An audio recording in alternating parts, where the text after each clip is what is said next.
Good morning, everybody. This is an ImageTrend update. All information here is current as of September 9th at 10 a.m. Couple of announcements. First announcement is you are no longer required to complete cancel and route charts. A week ago, we said that those were required. There's been some work done over the past week. You are no longer required to complete charts if you are canceled en route. Next update is we currently are not able to upload EKGs from our fire departments. You should be obtaining hard copies of EKGs, any end title strips, and any kind of code summaries. Please bring those back, mount those in hard copies. This is something that's high on our agenda. We want to make sure that's available for you, but it will still be a little ways out.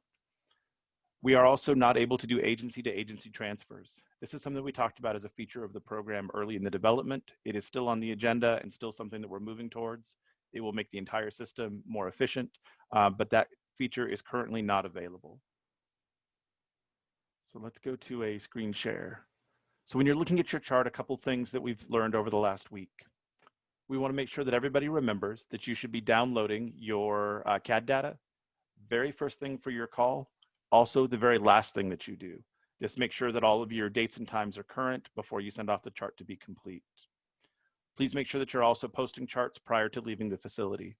Remember, if you click on post, it will ask you, do you want to post it or do you want to complete and post it? As soon as you post it, it is available to the facilities, even in a notes format. We've seen a number of charts coming through without an assessment, so we just wanted to touch base on that real quick. Remember, your assessment is found over in your Power Tools. To complete a patient assessment, click on the assessment button. It will ask you who the crew, date, and time is, and it's going to allow you to pick the body system that you want to assess. There's something really different in this program compared to our last program. I want to make sure that everybody's catching this little change. If we click head, we can go through and select it has an abrasion and avulsion. As soon as you click all normal, so if you wanted to make the rest of the body survey normal, notice what happens. It makes everything normal, including the things that we just selected. This is backwards from what we used to do in our Zoll program. Now, if you want to mark the entire body as normal, click all normal first, and then go through and select the things that are different, so your abrasion or your avulsion. That way it will show them. Again, if you make your selections first and then select all normal for the rest of the body, it will erase the things that you just put in. Make sure that if you want to do the all normal option, that you're selecting all normal and then going in and selecting the issues around the body.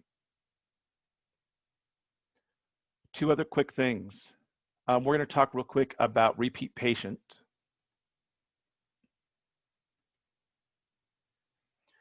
So remember that in our quick report and on scene, it gives us an option for a repeat patient. After you have a couple of demographics, you will click the Find Repeat Patient button. And it's going to go based on your patient name, in this case, test, a date of birth or an address, and allow you to select that repeat patient. One of the really nice features in that is it will also populate vitals if a repeat patient comes up in your timeline. So you'll be able to look at the timeline and look at some historical vital signs for that patient. May be helpful for you, might be helpful for your patient. Remember, if you can't find the repeat patient button, just go up to your find field, type in repeat patient, and it will take you to this area, but it is in the quick report and the on-scene information. Last thing that may be a time saver or help you care for your patients is a trick here in current medications. If you go to your current medications and type in a patient med, for example, we'll use metformin. We can click on the med and it will populate it here below. If we double click on metformin, it will give us a description. For example, this tells us metformin used as an adjunct to diet and exercise in adult patients with non-insulin diabetes.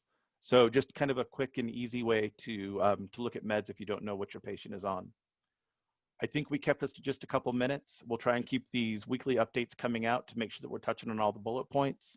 Hope things are going well. Please continue to route your questions and problems back to the development team. And I hope you guys are doing well. Thanks.